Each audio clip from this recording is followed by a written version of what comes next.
माँ की सीख ने उजाड़ा बेटी का सुहाग। सुबह का वक्त है। रिया जो इस घर की नई बहू है अपनी पहली रसोई के लिए तैयार हो रही है। उसने लाल रंग का भारी जोड़ा पहना हुआ है, हाथों में गहरी रची हुई मेहंदी है और कलाइयों में सुहाग का भारी चूड़ा खनक रहा है। वो थोड़ी नर्वस है और रसोई में कदम रखते ही है कि उसके फोन की घंटी बज उठती है। स्क्रीन पर मम्मी देखकर उसके चेहरे पर मुस्कान आ जाती है। रिया कॉल उठाकर कहती है, हेलो मम्मी, गुड मॉर्निंग। आपने इतनी जल्दी फोन कर दिया? मैं बस अभी किचन में ही कदम रख रही थी। गुड मॉर्निंग मॉर्निंग छोड़ रिया, ये बता कि वहाँ सब कैसा चल रहा है? रात को ठीक से सोई थी ना? कोई दिक्कत तो नहीं दी उन लोगों ने? अरे नहीं मम्मी, सब बहुत अच्छे हैं। अभी तो बस शुरुआत है, आज मेरी पहली रसोई है ना, तो बस वही शगुन का खाना बनाने आई हूँ। अरे ओ बैल बुद्धि, तुझे क्या समझा कर भेजा था मैंने? और तू वहाँ जाकर क्या कर रही है? आते ही अपनी सास की जी हुजूरी शुरू कर दी। पहली रसोई का भूत सवार हो गया है तुझ पर। मम्मी आप ये क्या कह रही हैं? ये तो रस्म है ना, हर बहू पहली रसोई में कुछ मीठा बनाती है। देख रिया, आज तू प्यार मोहब्बत में आकर किचन में घुस गई ना, तो याद रखना कि ये तेरी उम्र भर की मजदूरी बन जाएगी। आज तूने उनके सामने झुकना शुरू किया तो कल को वो तुझे सिर उठाने का मौका नहीं देंगे। फिर मेरे पास फोन करके मत रोना कि मम्मी सास बहुत काम कराती है। तो फिर मम्मी मैं क्या करूँ? अब किचन में आ गई हूँ, क्या मैं खाना ना बनाऊँ? पहली रसोई का शगुन अधूरा छोड़ दूँ? लोग क्या कहेंगे? लोग क्या कहेंगे इसकी चिंता छोड़, तू बस मेरी बात सुन।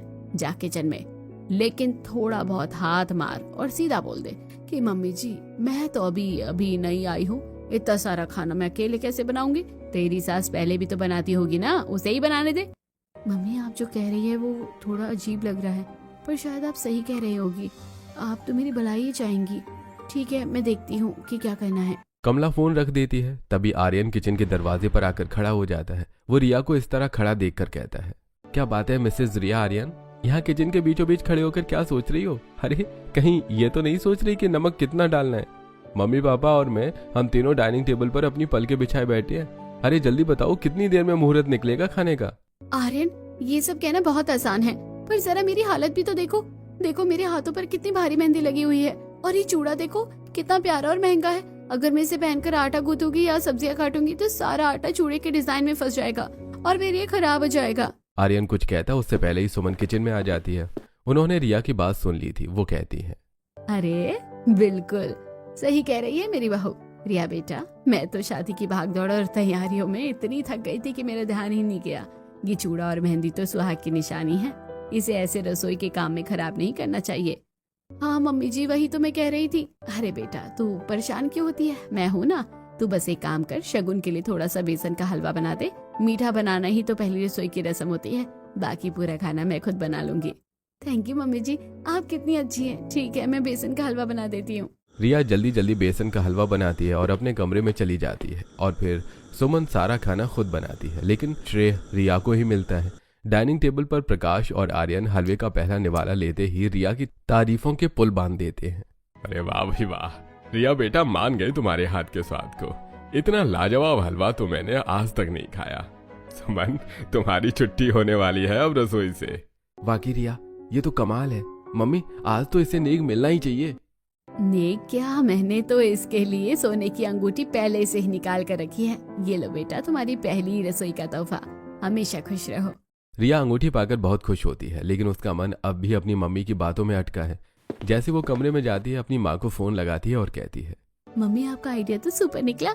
मैंने बस चूड़े और मेहंदी का बहाना बनाया और सासू माँ ने खुद ही सारा खाना बना दिया। मुझे तो सिर्फ हलवा बनाना पड़ा, और पता है मुझे सोने की अंगूठी भी दी है गिफ्ट में। मैं तो फालतू में ही डर रही थी। देखा, मेरी बात मानेगी तो ऐसे ही ऐश करेगी। अभी तो ये शुरुआत है रिया, अपनी साख ऐसी बना कि घर में पत्ता भी तेरी मर्जी के बिना ना हिले। समझ गई मम्मी, अब मैं वैसे ही करूंगी जैसा आप कहेंगी। ऐसे ही दोपहर बीत जाती है और शाम होते ही घर में पड़ोसियों का आना शुरू हो जाता है। प्रकाश और सुमन ने अपनी नई बहू के स्वागत में कुछ खास पड़ोसियों को चाय पर बुलाया है। तभी सुमन रिया के कमरे में आती है और कहती है, रिया बेटा जरा अच्छे से तैयार होकर बाहर आ जा। शीला और किरण आई है तुझसे मिलने। अपनी वो सिल्क वाली साड़ी पहन लेना, बहुत जचती है तुझ पर। जी मम्मी जी, बस 2 मिनट में आती हूँ। रिया बाहर आती है। उसने भारी साड़ी पहनी है। वो हॉल में आकर सोफे पर बैठ जाती है। पड़ोसन ने उसे गौर से देखकर कहती हैं, अरे वाह सुमन, तेरी बहू तो चांद का टुकड़ा है। बहुत ही सुशील और सुंदर लग रही है। प्रकाश भाई साहब, आपने तो हीरा चुना है अपने बेटों के लिए। शुक्रिया किरण जी, हमारी बहू तो हमारे घर की लक्ष्मी है। रिया बेटा, जरा किचन से सबके लिए चाय ले आ, और हाँ, जो वो लड्डू रखे हैं ना डिब्बे में, वो भी साथ ले आना। रिया अनमने ढंग से उठती है। वो चलते वक्त जानबूझकर अपनी साड़ी में उलझने की एक्टिंग करती है और जोर जोर से सांसें लेती है, जैसे बहुत भारी काम कर रही हो।